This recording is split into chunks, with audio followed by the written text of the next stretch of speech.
あんまりこう半身になって打つのも結構反対。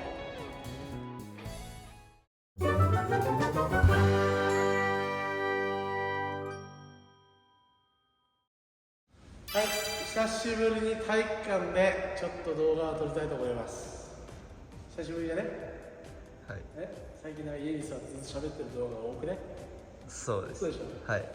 だからちょっと今日は体育館で動画を撮っていきたいんですが、最近結構気になってることがありまして、今日やるのは申し訳ないですけど羽は打ちません。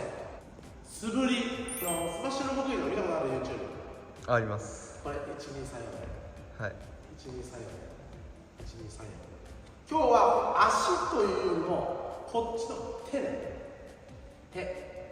手の動きを重点的にやっていけたらいいかなと思います。でもまあ簡単です。簡潔に言うと、まずダメな例ですね。みんな多分こういう風に構えてもらってね、こういう風に引くと思うんです。これはあくまで僕の持論なんで、あくまで僕の持論なんで、こういう風に引いてもらってそのまま振る。ここに足がついてきたりするんですけど、最終的には僕今日やりたいのはこの上半身の部分。僕が思うダメな問題、まず人間っていうのはこの、目線より後ろです。目線よりだけで後ろに行った時にどういう動きをしているのかっていうのが分からなくなるんですよ、人間って。そうじゃない。はい。で僕がよく言わせてもらってるのは、これが iPhone だとしたら iPhone 分かる？持ってる人ある？持ってます。ここだったら LINE できる？できない？打てる？この自分が見えてるところ打てます。じゃあここだったら打てない。打てないじゃん。だから何が言いたいかというと、でもバドミントンってさ、ここに持っていかないといけないわけでしょ。はい。だからここの自分の視界から消えたところの動きをもう一回しっかり見直しましょうっていう今回の動画です。どう？真面目じゃない？いいと思います。でね、マジでダメな例なんですよね。はい。いきますよ。ダメな例。俺が思うダメな例。ダメな例で言うと俺が思うダメな例。ここから視界から消えた時にラケットの面がこっちに開いちゃう。結構多いです。あとこのままこうやって持てって教えられるでしょ。このままこうやって下げちゃう。結論からすると、自分の視界から消えた時にラケットの面が前に向いてない状態です。わかる？はい。外とこの中の面、これ僕のあくまで持論ですけど、持論で言うとちょっと違うなと思います。僕の理想で言うと、たまたまこれステンシルが入ってるんで、宇崎さんステンシルが入ってるんで、ステンシルを見えたまま引いてもらって、そのまま振り抜いてほしい。だから何が言いたいかというと、このパターンでいくとラケットの面がいきますよ、この状態からこういうふうに、この状態からこういうふうに出てるんで、何が言いたいかというと、全くここにまずブレがありません。だからインパクトがかなりアップします。まずね。あと、なんでこれがいけないかというと、いきますよ、ラケットの構造的に言うと、こういうふうな動きをして、合わせるときにこういうふうにしないといけないんですね。だから、まずそもそも合わないです。で、多分よく言うのが、バレーボールのアタックね、スパイク打つ人がバーン、あの人が手をこう返してそのまま打ちますかって話なんですよ。あれはね、この手でそのボールっていう物体を体全体を使って叩いてアタックするっていうのが趣旨ですね。でもそれが俺の本来の形だと思うので、その状態を真似しながらこのまま引いてもらってこのまま出す、このまま引いてもらってこのまま出すね、これかなり俺はやってほしい。でもこんなこと言ってる人は多分今まで一人もいないと思います。申し訳ないですけど、これでも本当俺の持論なんだよ。面をこの視界から消えた時に面を後ろにそのまま振り下ろす、そのまま振り下ろす、そのまま振り下ろす。面ずっと見えてない？見えてます。見えてる。ずっと見えた状態で、これのもう一個いい点で言うと、この状態から最後リバース、この状態から最後こっちに切るがやりやすいです。この状態からこっちに切るってなるととてつもなく返さないといけないですね。だからそもそもできないです、この状態からリバースをしようとしても距離が長いので、分かります？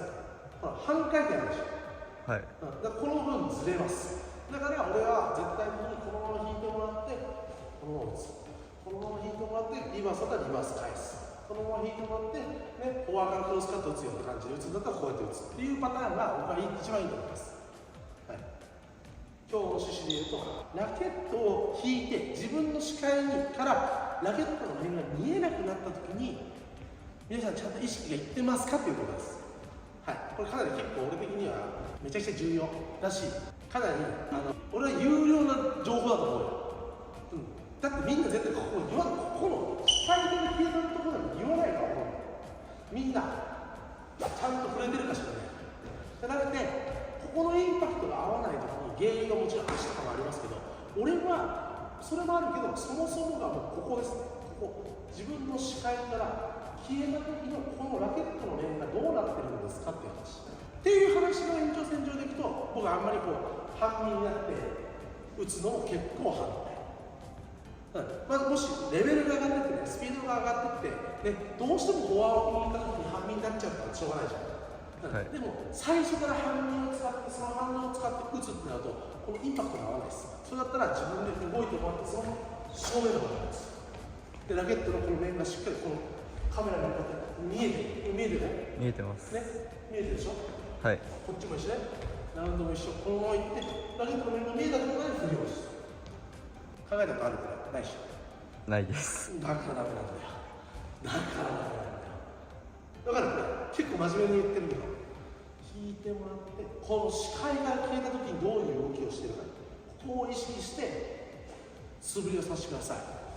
特に子供、ジュニア、みんなクリアが飛ばないから体の反動を使って思いっきり振るとか、力なんていうのはついてくるんで、今の結果にそんなにこだわらないでやってください。はい、これも結構難しいことですけどね、もちろんそうじゃん。だって今何のために練習してるの？今結果を出すためなんだけど、これは間違ってるんだよ。体の反動を使ってとかで、これ相当あれだよ、反感買う可能性あるからだってみんなそれでやってる、でここの意識を持ってこうね、こういう言います、めっちゃ見ない？こうやって、特にこっち出してる子は絶対半身になる。前から来るシャトルを前に打つんだから、前に打った状態でやってください。で、前から来たシャトルを前に打つんだから、常に面は前に向けてください。俺が言ってる方がもう雑誌、じゃない？これがサッカーみたいにね、360度ありました。左にもパス出さないといけない、右にもパス出さないといけない、まして後ろ回ってなったらこの面変えないといけないよ、ね、右に打ちたかったらもう右向けて右に打つとか、左に打ちたかったら左向けて左に打つとか、これでも結構理にかなってる動きなんですよ。左に向けたい時にもうラケットの面を左に向けてる、右に向けたかったら右に向ける、これはバズることないんだよ。絶対前からしかシャトルが来ないから、その時にしっかり前にラケットを向けて面を向けてそのまま振り抜いていく。